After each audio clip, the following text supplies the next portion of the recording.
Okay, let's talk about the retina. Again, remember the retina is the third layer of the eye, the innermost tunic. So the outer one is the fibrous tunic with the sclera, the middle tunic called the vascular tunic with the choroid, and then the retina is the innermost tunic there. So let's look in detail at the retina. So the retina, so we'll draw for you. So this here would represent your choroid. So make this the choroid there, and then we're gonna exaggerate the diameter of the retina just to illustrate the things. So the retina has a single cell layer part to it, a single cell layer of the retina, which is outer layer of it.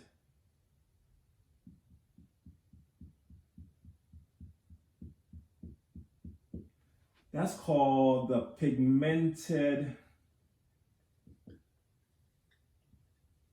epithelium.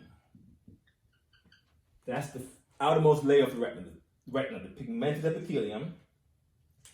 And then you have the neural layer, which we have three layers of cells. Okay, there are five cells, but we have the three main layers here. So the first layer of cells of the retina have what we call your photoreceptors. So photoreceptors, which come in two types, called rods and cones, they form the first layer. So you're a photoreceptor layer, photoreceptor layer. Then those cells snaps with bipolar cells. So they form the second layer. So the bipolar cells, or your bipolar neurons. Then the bipolar neurons snaps with ganglion cells. And these cells exit the eye as the optic nerve. So these are your ganglion cells, or ganglion neurons, which form the optic nerve to leave the eye. So, right, so you can put this over here, basically you can do here where you have your photoreceptor here, like that, bipolar cell here, do this for a second. Bipolar cell is here, and here are your ganglion cells that leave this way. So imagine in the eye, all these cells leaving the retina like this. Okay, so this part we call your optic disc, where the ganglion neurons exit the eye in the back. All right. So a little bit on the photoreceptors. Your photoreceptors come in two types. You have rods. The rods are shaped like rods. These are good for dim light conditions. Okay, dim lights also provide for you only black and white vision. They cannot produce color vision for you. Your cones, on the other hand, are suited for bright lights. So for example, right now in this room, I'm using cones, not rods. And also these are the photoreceptors that give you color vision. So rods and cones, okay? Structurally, for a photoreceptor, in fact, this is the cone here, they have an outer segment there, and they have soma, and here's a dendrite to them. All right, so this outer segment here, sorry, axon terminal, this part out here is where you have the photopigments. These are the things that respond to light, that sit in the outer segment of the photoreceptor. So photopigments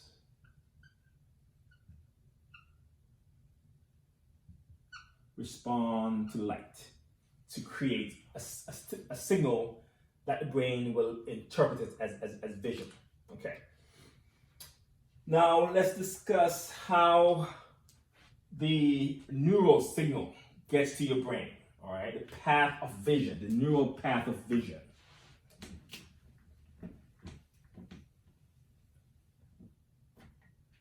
So let's go here. So let's say this is your left eye. This is the right eye, okay? And this is divided into two halves. So you have one half of the retina in each eye. You have, say, your bipolar cells on this side here.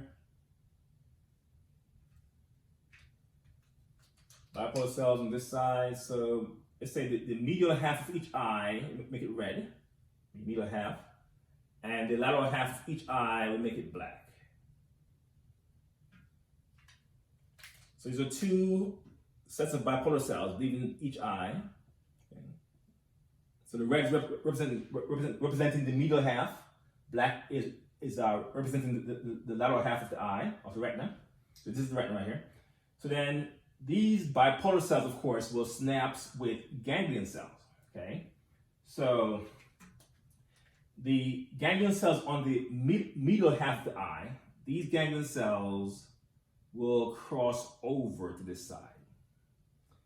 Okay, whereas these will stay on the same side. I should have done a different color, frankly. Okay, let me back up a little bit. Let's change colors. Make it easier to interpret. So forget what I said. So this one here is for the medial half of the right eye, and the red here represents basically, so the right side of each eye is red, and the left side of each eye is black. That's a better way of doing it. So then, with the right side of each eye, left side, right side of each eye, going backwards again. It's probably the same. That's all right. Medial side. Medial side crosses over like this, and this one also stays the same. And then the medial side of this eye will cross over this way.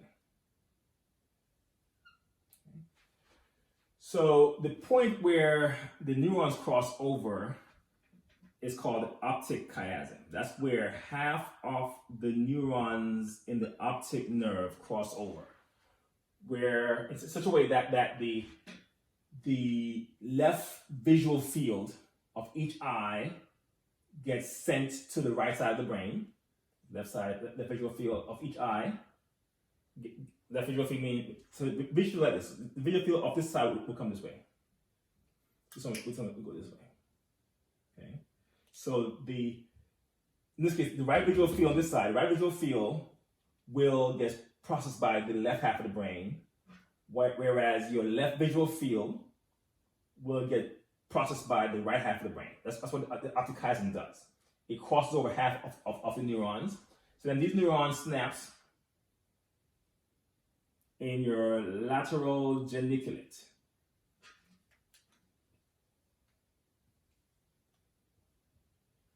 Before moving on to synapsing in your primary visual cortex, which is located in your occipital lobe. So just to review, in the pathway for vision,